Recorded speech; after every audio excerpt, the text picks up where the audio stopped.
How's it going, everyone? In today's video, I'll show you on how you can make geometry dash level with your friends or another person. So it's extremely simple to do this. Of course, the first thing that you want to do is to just make sure that you have log in your account, and it's going to be this one. Just click on the login button and you're ready to go. Let's click on the level builder option, click on create, select the level that you want to share with your friend. So in my case, I'm going to be sharing this guide level. And then of course you want to click on share. In here, let's click on the share button.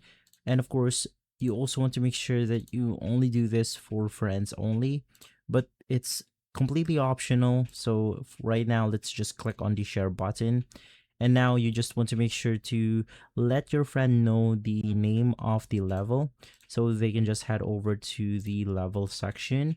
And from there, they will be able to download our level.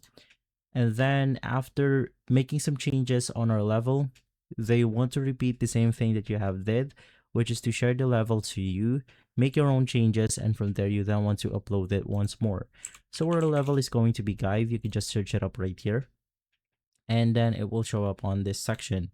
But as of right now, my geometry dash is offline, so it will not show up on my page.